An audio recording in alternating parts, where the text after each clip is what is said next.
Thanks, man. Feeling a little hard today. All right, so Saturday morning open gym. We're here early. We're about to do this split jerk or jerk clinic. Got a lot of good stuff. Started filming a little late, but go through that after. Right now we're working on the footwork, the foot placement, which is my toughest part. So gonna get some gold here.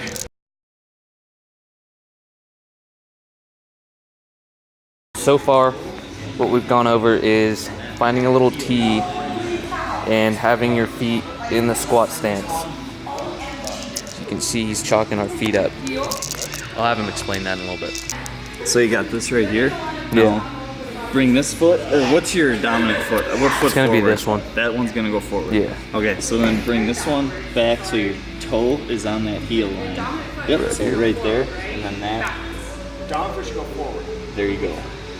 And now, you can bring this foot, bring the heel right to there, and then this is your front. Okay. So those are where you're gonna try to get. So now go back in your squat stance. And now you're gonna dip down, and when you drive forward, I'm gonna be going that way, right? nope, it's gonna be farther. Your heel's gonna be there. Oh, that's the stopping and then your point. toe is gonna be on that back line. Yeah. Holy moly. I always thought it was like, that's where I'm stopping. Nope. And I mean, and that's an estimate. It could be a little closer, it might be a little farther, but that's roughly where it's gonna be. Okay. Nice. Makes sense? Makes sense. All right, so I've definitely not been going far enough. That's gonna be my back foot. It's gonna be the front foot. Put Josh's feet. So Josh is going to get in that position. I touched him. I like that.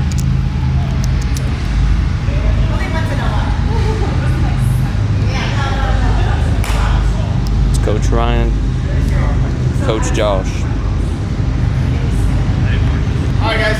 So now Josh is going to go into that position. So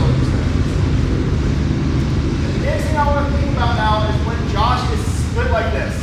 If you can't look, this line is here, Josh's torso is right, his feet are evenly balanced right now. He's not leaning too far forward, he's got good pressure on the back here and here.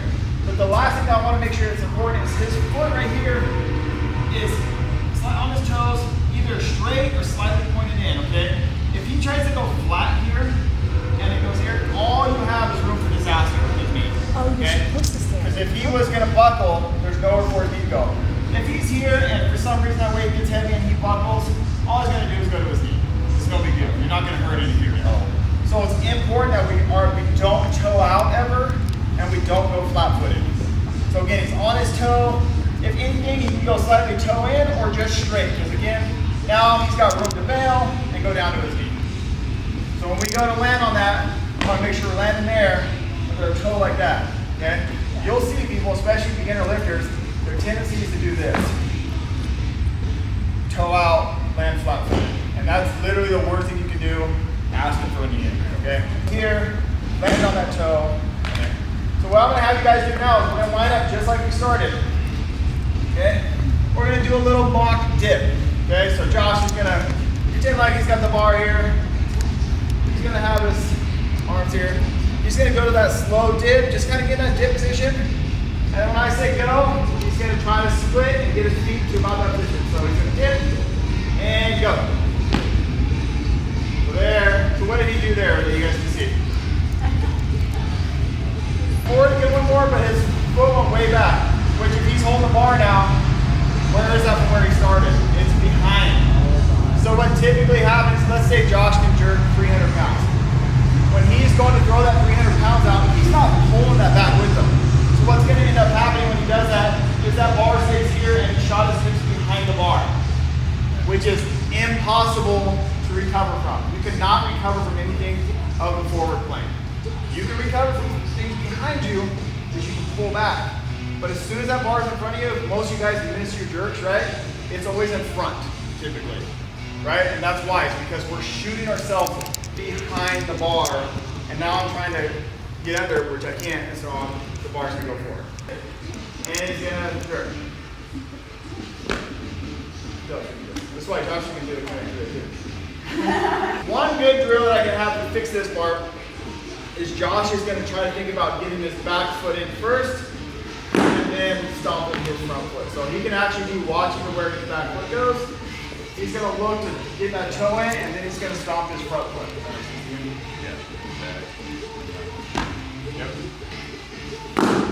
Right? Until he's got that down, and then he can even go to getting where it's at, right?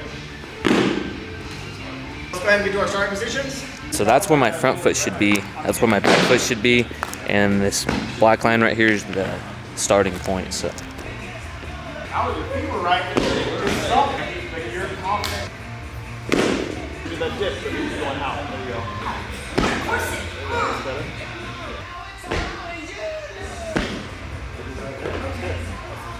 It's in that range. You're not going to hit it perfect every time. But that's good. All right, we're going to move on to this one. All right. Getting better at these, man. Catch. Go back over what we did is bar slightly behind the shoulders. Elbows are down and out. Out and up, I guess. There. Out further, and then you want to get them up once they're there. Chest is out, right? So the bar is here behind the shoulders. His chest is up. His hips are back a little bit. His knees are locked, and his toes are slightly pointed out. Again, so that makes when he goes for his dip now, he's going to dip. His torso stays vertical, his hips are slightly back, his knees are going out over his toes, and now he can get that power to drive it up. Okay? So again, remember, it's that dip, stopping right at that perfect point, and then right with that timing, when that bar starts to move, is when you're going to come back up out of it. So again, just the dip, drive a little bit. Okay? So when he feels that bar now releasing from his shoulders, that's now when he's going to do that forward. He's going to press himself under that bar. Under the bar, right? So if I was pretending there was a ceiling right here that Josh can't hit, so when he goes to press, that's why he needs to go under the bar. He's not going from here and doing this. Right? He's not trying to jump. So he presses himself now under the bar. And so now he's going to go ahead and do a split jerk. Okay, he's there. So now that he's here, a couple things I want him to focus on is he's going to slightly internally rotate his shoulders. So here, he's going to bring him in a little bit. His hands will be nice and tight, and then he's trying to create this tension here with the back muscles. If he goes to external rotation here, there's nothing for him to catch it, so he's going to want to pull down on it. So he wants to engage his muscles here by internally rotating, pressing through. Okay? So now he's nice and tight here. His rib cage is down, he's nice and tight there. His weight is equally distributed between his 2 feet, and now he can recover. So the recovery here is going to be this half step with his front foot, half step with his back foot. So it's always going to be that order.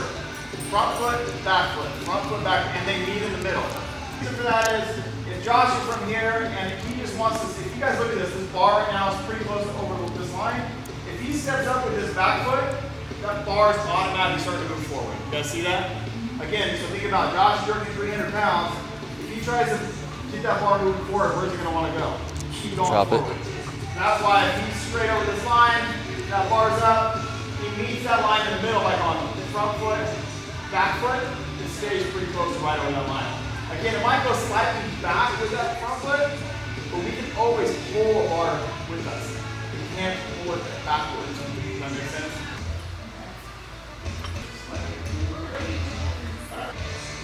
Slightly bend the hips. Goes way out. So we're going to dip and drive. Ready? Dip and drive.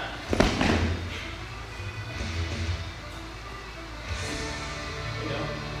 Hold it there. Hold it. That's good. Alright, so let's go ahead. You guys, let's go ahead and try it. I'll come around and help you guys. Again, get that start position. Feel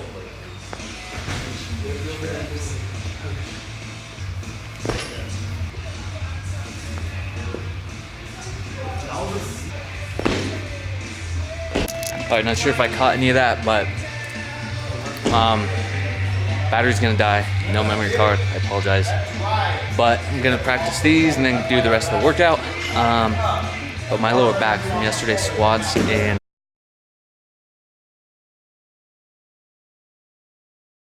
alright, so we got another back squat session today. It's either 1 set of 20 or 4 sets of 12. 4 sets of 12. I didn't add weight on the sets of 12. I just did all 4 sets for 12 at 225 last week. So instead of doing the 1 set of 20 at 225, I'm gonna go for the 4 sets at 12 again. I'm gonna increase weight every time and see what I can get. Honestly, I don't know if I can go past the 225. My lower back's been aching lately. Started aching Thursday just from sitting in the car all day. I drove like 8 hours. But we're gonna give this a go. We're gonna see how it feels. Hopefully I can go past the 4 sets of 12 over that 225, so we'll see.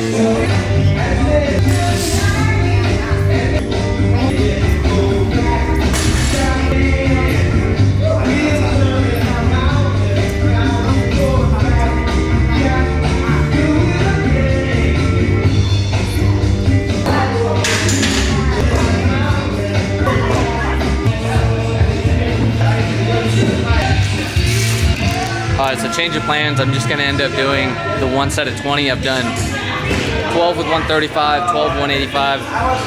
Excuse me, yeah. So now I'm gonna do one more warm-up set at 205 and then hit the set of 20 for 225. Just because the coach said, obviously it's a plan, stick to it. And honestly, I don't know if I could get more than 225. Even if I do hit more than 225 on the 4 sets of 12, that 1 set of 20 is gonna be, I don't even know if I'm gonna get the effective dose, you know, so I'm just gonna ride this cycle out at the 225, see how that goes, and then next cycle, who knows? We'll go up, we'll go down. And again, I've never done a cycle like this, so might as well just stay at that. I mean, I hit 4 sets of 12 at 225, so I feel like that's pretty good. I'm pretty happy with that. Even though I was kind of bummed, I was like, oh, I didn't add weight, you know, but just the ego, gonna hit it, see how it goes. Welcome back to another commentary, guys. So this was the second back squat session that we did, that 1 set of 20. I'm not gonna lie, these warm-up sets felt way harder than the initial warm-up sets I did the first session. Don't know why they felt so hard, super slow. I also remember this just being a slow day for me, man, so I was not very excited to hit this 225 for that 20. One thing I did do though after was just take a longer break and just get my mind right, man. Just get in the zone, get ready to go for it, and just crush it, man. Biggest thing here was just staying tight and just trying to breathe on the way up and just going pretty quick, man. And just remembering to breathe, obviously. I feel like once it starts to slow down, I start to think about it too much, and you know, the fatigue sets in and all that. So it was just getting that mind right and just going for it, man. One thing I do want to note though, after the first set of 20 that I did with 225, which was in the previous video, my lower back was toast, man. Like, I've never really felt that. I don't know if it was soreness or what the heck, but I remember something kind of being off. Maybe it was the platform I was on, and maybe it kind of seemed angled to me at the time, or maybe my foot placement was off by a tiny bit, and hitting that for 225 without a belt the first time I did it definitely did something to my lower back, man, because it freaking hurt. At the jerk clinic, I could barely bend over and pick up that barbell, so I was feeling like an old man, and it was not fun, man. It kind of like scared me. I was like, this is not fun. So just taking precautions, strapped on a belt for the set of 20 and got it done, man. So yeah. Thanks, man. Yeah, appreciate it. All right, so that was that 1 set of 20 at 225. To be honest, I'm pretty surprised at how that just came up, because my warm-up sets felt way harder than last week. I thought it was going to be way harder than last week as well. But what really helped me was just getting my mind right before the lift. Just stretching out, I think I took a 3-minute rest in between before hitting that set. And then just, you know, getting your mind right, man. And that really helped me. And just staying tight throughout the whole way. Breathing and then just going for it. So I'm going to move into the box jumps. This week it's 5 sets of 5. So I'm probably going to do the same height as last week and go from there. Alright, man, so let's talk about these box jumps. After this session, I was dragging, man.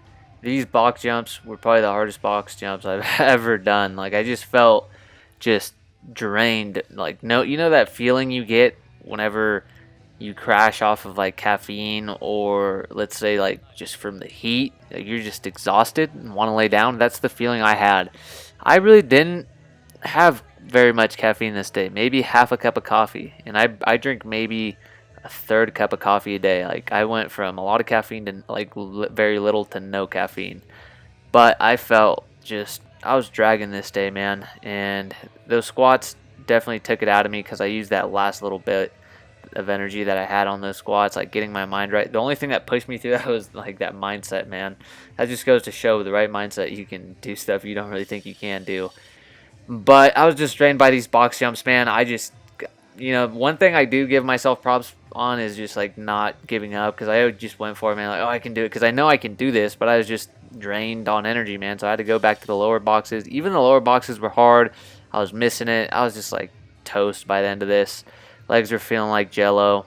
But yeah, man, I just was still going for it. I just wanted to get those 5 sets of 5 at whatever height that I could do and just do the best I can, man. All right, man, the box jumps feeling a little hard today.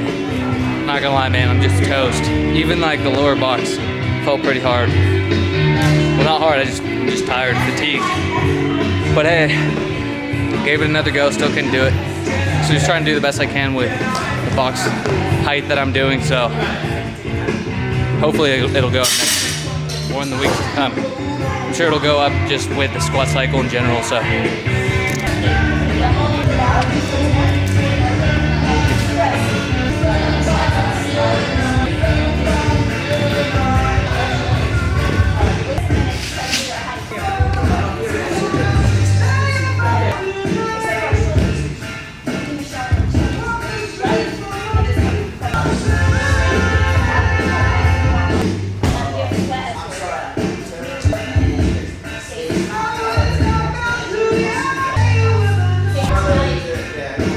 Man, today's just been a rough one today, man. In a good way, Still getting better, still pushing ourselves, that's all you can do. Even on days when you're just tired and fatigued. But box jumps were freaking hard, man. Those last 5 that I did were super hard. But hey, just means we're making gains, man. Don't get discouraged by those days, man. Just means you're getting better. Remember, recovery is crucial. So I'm gonna go ahead and go home, take a cold shower, foam roll. And then tonight, just get good nutrition in, get good sleep, and then just continue on, man. So hope you guys enjoyed this little workout. See you guys in the next clip.